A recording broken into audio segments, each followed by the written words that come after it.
They also said Hannibal was European, and if you look at his original depiction on coins, he's obviously black.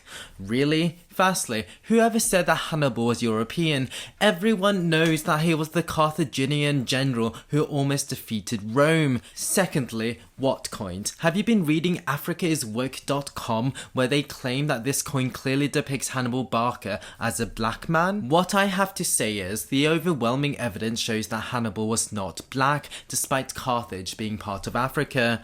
Firstly, we need to understand that Carthage was not a native African settlement. It was a Phoenician colony, and it became particularly populated by Phoenician refugees after the conquest, oppression and sackings of the heartland in the Levant by the Assyrians, then the Persians and then the Macedonians.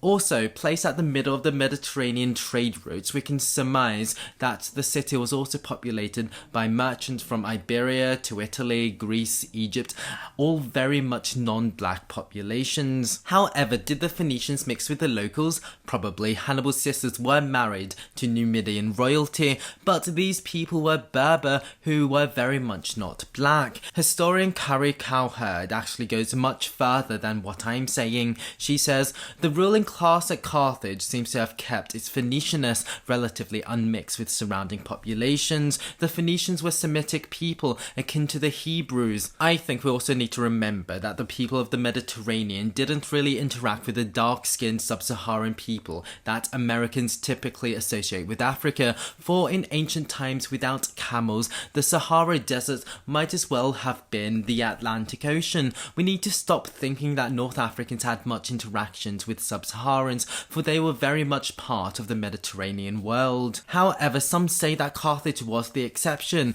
The Periplus of Hanno tells the story of a Carthaginian explorer being the first Mediterranean to sail past the Pillars of Heracles to West Africa. Well, I'm delighted to say that yes, he did, and he allegedly encountered an island full of savage men.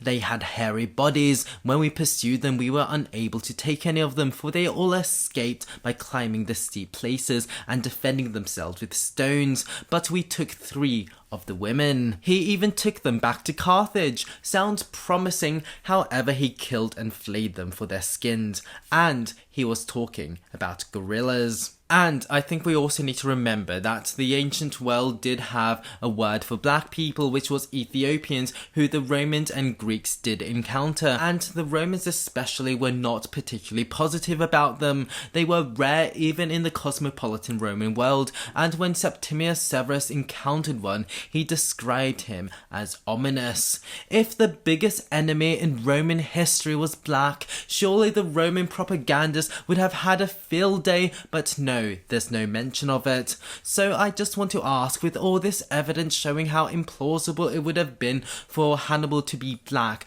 why would you throw away all of that evidence because of a single coin? And now let me tell you that the only evidence that the coin has any connection to Hannibal is that it probably dates to around 207 BC and was found in a place in Etruria during the time of Hannibal's occupation. The Hutchins Center of African and African American Research actually believes that the coin is evidence of the Etruscan ties with the classical Greek world, where the profile of a black man occurs as a part of the long-standing vocabulary of visual symbolism presented on Greek coins in the Eastern Mediterranean. These black men represented Delphos, the legendary founder of the city of Melina, and the elephant might represent the virtue of wisdom and strength associated with terms, the Etruscan equivalent of Hermes, so nothing to do with Hannibal. Thanks for listening.